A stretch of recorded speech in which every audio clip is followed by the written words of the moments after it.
Janwada farm house party కేసులో పోలీసులు chargesheet వేశారు. గత ఏడాది అక్టోబర్ 26న కేటీఆర్ బావమర్ది రాజ్ పాకల ఫామ్ హౌస్ లో పార్టీ జరిగింది. అయితే పార్టీకి అనుమతి తీసుకోకపోవడంతో పాటు అక్రమంగా మద్యం వినియోగించారని పోలీసులు దాడి చేశారు. పార్టీలో పాల్గొన్న విజయ్ మద్దూరికి డ్రగ్స్ పాజిటివ్ గా తేలింది. ఈ కేసులో మొత్తం 35 మంది స్టేట్మెంట్లు రికార్డు చేశారు. ఇప్పుడు ఈ కేసుపై ఛార్జ్షీట్ వేశారు.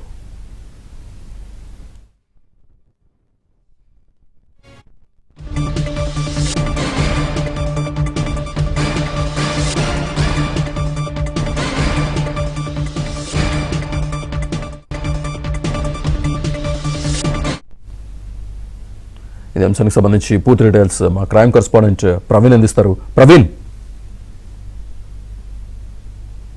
పోలీస్ స్టేషన్ పరిధిలోని జన్వాడ ఫామ్ హౌస్ లో పార్టీ జరిగినటువంటి కేసులో ఇప్పటికే మోకిలా పోలీసులు అయితే ఛార్జ్ షీట్ ఫైల్ చేయడం జరిగింది. గత ఏడాది అక్టోబర్ 26న కేటీఆర్ బావమర్ది రాజ్ పాకాల ఫామ్ హౌస్ లో పార్టీ జరిగింది. ఈ పార్టీలో డ్రగ్స్ తో పాటు గంజాయి, మరోవైపు విదేశీ మద్యం అక్కడ వినియోగించారనేటువంటి అభియోగాల ఆరోపణలు ఉన్నాయి. అయితే ఈ ఛార్జ్ షీట్ లో ఎలాంటి అంశాలు పొందుపరిచారనేది మాత్రం చూడాల్సినటువంటి అవసరం ఉంటుంది.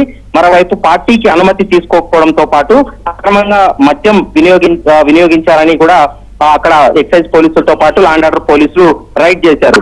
ఆ పార్టీలో పాల్గొన్న వారికి పరీక్షలు నిర్వహించినటువంటి పోలీసులు ఇద్దరికి డ్రగ్ పాజిటివ్ వచ్చినటువంటి పరిస్థితి కనపడుతుంది. పార్టీలో పాల్గొన్నటువంటి విజయ్ మద్దూరి అనేటువంటి వ్యక్తికి పాజిటివ్ రావడంతో అక్కడ డ్రగ్స్ వినియోగం జరిగిందనేది అభియోగాలు రావడం జరిగింది. దీంతో అతడి పైన ఎన్డీపీఎస్ యాక్ట్ కింద కేసు నమోదు చేసి మోకిలా పోలీసులు ఛార్జ్ షీట్ వేశారు. తాజా ఈ కేసులో ఛార్జ్ షీట్ వేసిన తర్వాత అందులో ఇంకా ఎలాంటి అంశాలు పొందుపరిచారనేది మాత్రం చూడాల్సినటువంటి అవసరం ఉంటుంది. మొత్తం ఈ కేసులో 35 మంది స్టేట్మెంట్లు రికార్డ్ చేసినటువంటి పోలీసులు వారి స్టేట్మెంట్లన్నింటినీ కూడా ఛార్జ్ షీట్ తో కలిపి న్యాయస్థానం ముందు పెట్టడం జరిగింది. దానిపైన ట్రయల్ కూడా కొనసాగేటువంటి అవకాశం అయితే కనపడుతుంది. Srinivas. Right Praveen, thank you.